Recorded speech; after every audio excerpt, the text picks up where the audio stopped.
Hi, welcome to a selection of Dad's favourite poems. My name is Richard Giles and I'm the eldest of 7 of the Biddy and Roy Giles clan.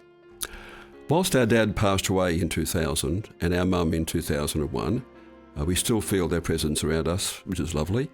Dad also left us a lovely legacy, his favourite poems. Dad did not write the poems, he amassed them over many years, many throughout the 1920s and 1930s. Wonderful, inspirational, thought-provoking, motivational poems. Dad had an enormous admiration for the poems and he instilled in us a similar respect and appreciation of such poems, especially as by reading the poems they helped us greatly in our daily lives.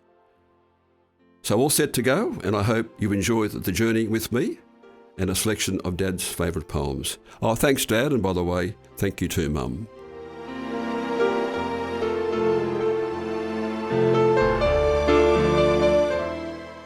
Thinking. Now, Thinking is the famous poem written by Walter D. Wintle, a poet who lived in the late 19th and early 20th century. A little is known about him, but he wrote this one called Thinking. It's also known as The Man Who Thinks He Can. Thinking. If you think you're beaten, you are. If you think you dare not, you don't. If you'd like to win, but you think you can't, it's almost certain you won't. If you think you'll lose, you're lost. For out in this world you'll find success begins with a fellow's will. It's all in the state of the mind. If you think you're outclassed, you are. You've got to think big to rise. You've got to be sure of yourself before you can even win a prize. Life's battles don't always go to the stronger or faster man. But sooner or later, the man who wins is a man who thinks he can.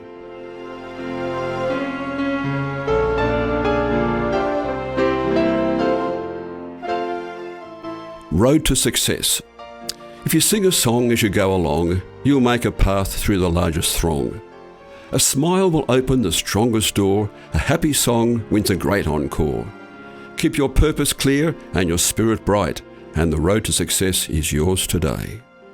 Unfortunately, the author's not known for that particular song, but I think it's around about the 1920s.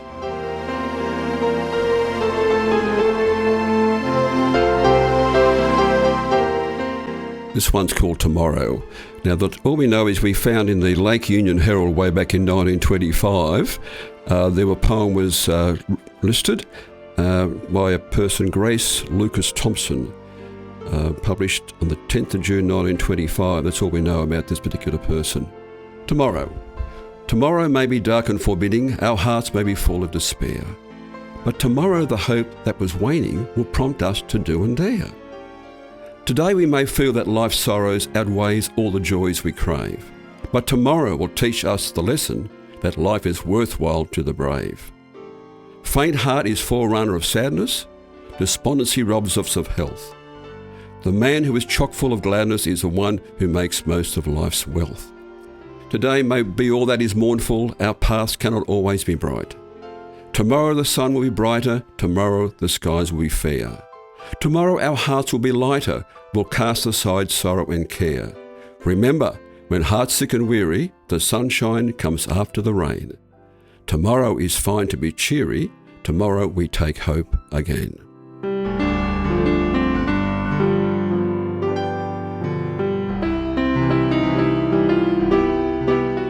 It Couldn't Be Done.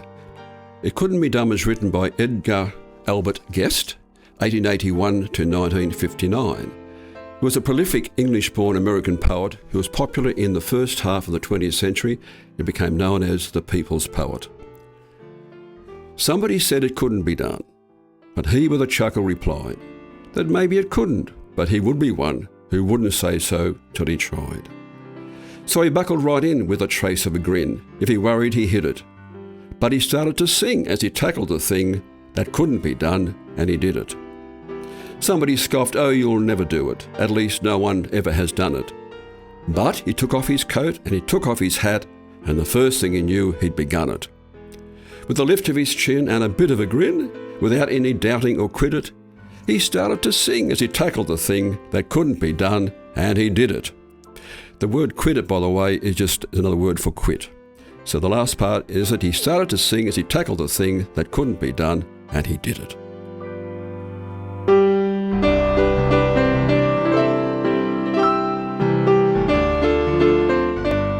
live for those that love me.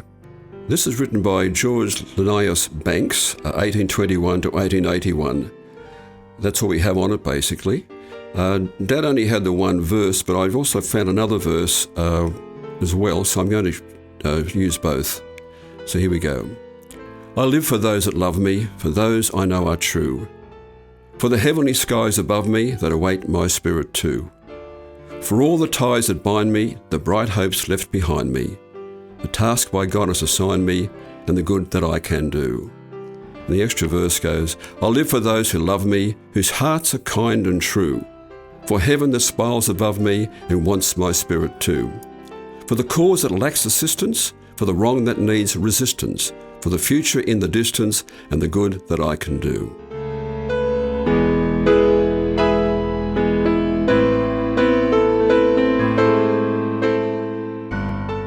I'm fine, thank you. This is a Scottish poem. It preaches the practical benefits of positive thinking as we grow old. And the poem was written around 1953 by Constance O'Neill. I'm fine, thank you. There is nothing the matter with me. I'm as healthy as can be. I have arthritis in both my knees, and when I talk with a wheeze. My pulse is weak and my blood is thin, but I'm awfully well for the shape I'm in. Arch supports I have for my feet, or I wouldn't be able to be on the street.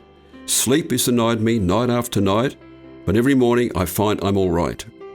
My memory is failing, my head is in a spin, but I'm awfully well for the shape I'm in. The moral is this as my tale I unfold, that for you and me who are growing old, it's better to say I'm fine with a grin than let folks know the shape we are in. How do I know that my youth is all spent? Well, my get up and go has got up and went. But I really don't mind when I think with a grin of all the grand places my get up has been. Old age is golden, I've heard it said, but sometimes I wonder as I get into bed. With my ears in the drawer, my teeth in a cup, my eyes on the table until I wake up, ere sleep overtakes me as I say to myself, is there anything else I could lay on the shelf? When I was young, my slippers were red, I could kick my heels over my head. When I was older, my slippers were blue, but still I could dance the whole night through. Now I'm old, my slippers are black, I walk to the store and puff my way back. I get up each morning and dust off my wits, I pick up the paper and read the obits. If my name's still missing, I know I'm not dead. So I have a good breakfast and go back to bed.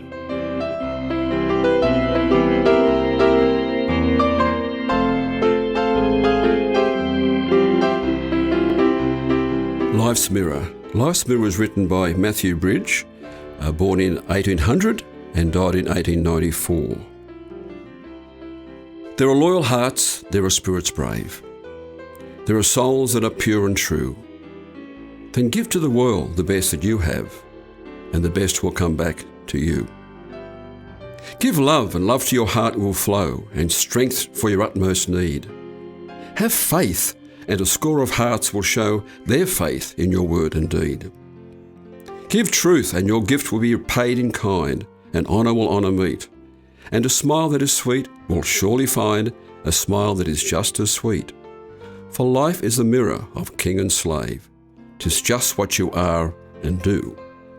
Then give to the world the best that you have, and the best will come back to you.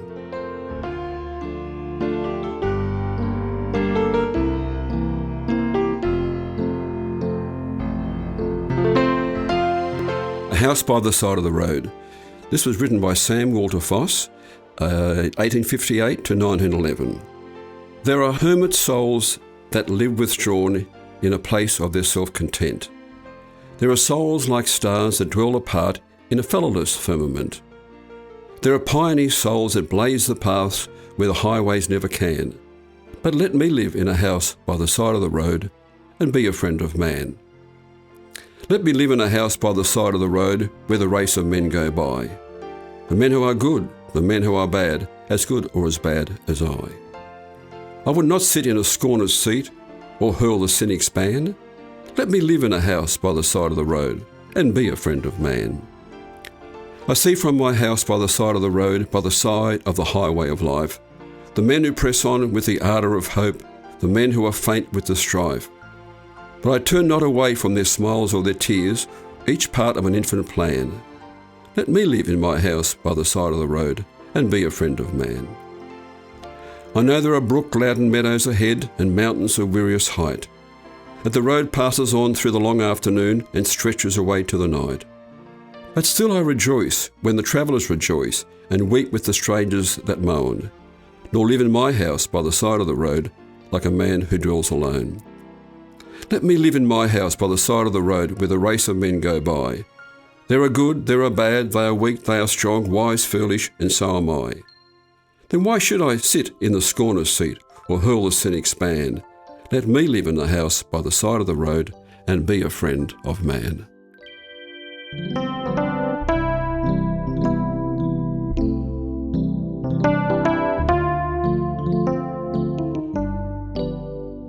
Self-confidence. Unfortunately, the author is not known.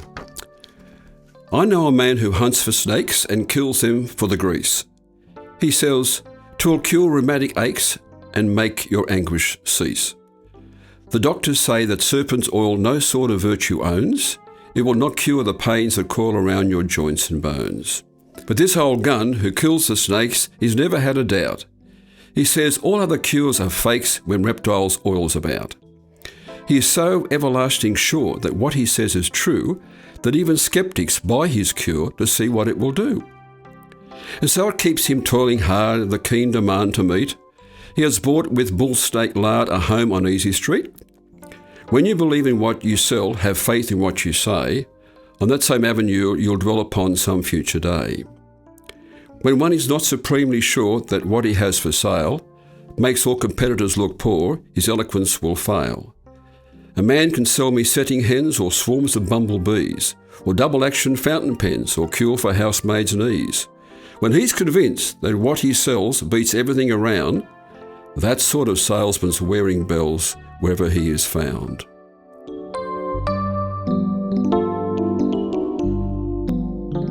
A Hand Upon a Shoulder. The author is James Whitcomb Riley, 1849 and died 1916. When a man ain't got a cent and he's feeling kinda blue, when the clouds hang dark and heavy and won't let the sun shine through, it's a great thing, oh my friends, for a fellow just to lay his hand upon my shoulder in a friendly sort of way. It makes one feel all queerish, it makes the teardrops start, and you sort of feel a flutter in the region of the heart. You can't look up and meet his eyes, you don't know what to say, when his hand is on your shoulder in a friendly sort of way. Oh, this world's a curious compound with its honey and its gall, its tears and bitter crosses, but a good world after all. And a good God must have made it, that's what I say, when his hand is on my shoulder in his friendly sort of way.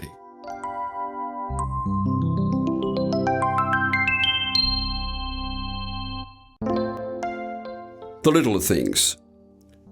I thought when I started, my plans were complete. I would never stumble nor fall.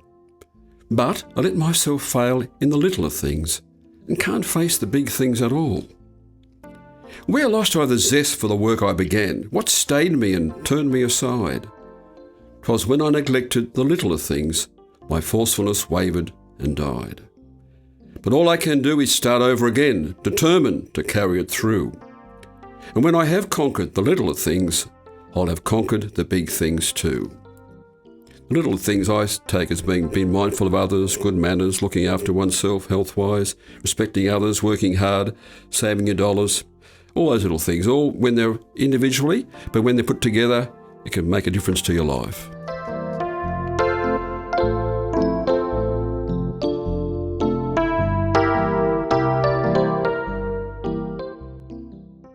Success.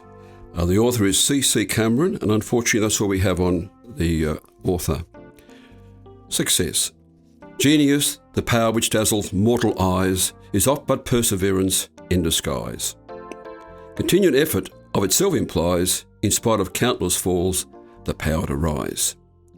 Twixt failure and success, the point so fine, men sometimes know not when they touch the line. Just when the pearl was waiting for one more plunge, how many a struggler has thrown up the sponge. As the tide goes clear out, it comes in. In business, 'tis at times the wisest win. And oh, how true, when the shades of doubt dismay, it is often darkest just before the day. A little more persistence, courage, vim. Success will dawn over fortune's gold rim. Then take this honey for the bitterest cup. There is no failure save in giving up. No real fall as long as one still tries, for seeming setbacks make the strong wise. There is no defeat in truth save from within. Unless you're beaten there, you're bound to win.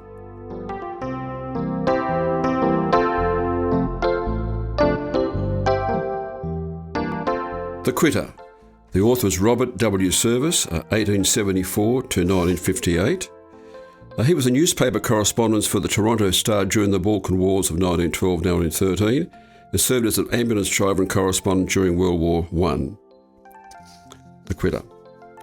When you're lost in the wild and you're scared as a child and death looks you bang in the eye and you're sore as a boil, it's according to Hoyle to cock your revolver and die. But the code of a man says fight all you can, and self-disillusion is barred. In hunger and woe, oh, it's easy to blow. It's the hell served for breakfast that's hard. You're sick of the game? Well, now that's a shame. You're young, and you're brave, and you're bright. You've had a raw deal, I know, but don't squeal. Buck up, do your darnest and fight. It's the plugging away that will win you the day, so don't be a piker old pard. Just draw on your grit. It's dead easy to quit. It's the keeping your chin up that's hard. It's easy to cry that you're beaten and die. It's easy to crawfish and crawl. But to fight and to fight when hope's out of sight, why, that's the best game of them all. And although you come out of each grueling bout all broken and beaten and scarred, just have one more try. It's dead easy to die. It's the keeping on living that's hard.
Well, that concludes the selection of Dad's favourite poems. I hope you enjoyed them.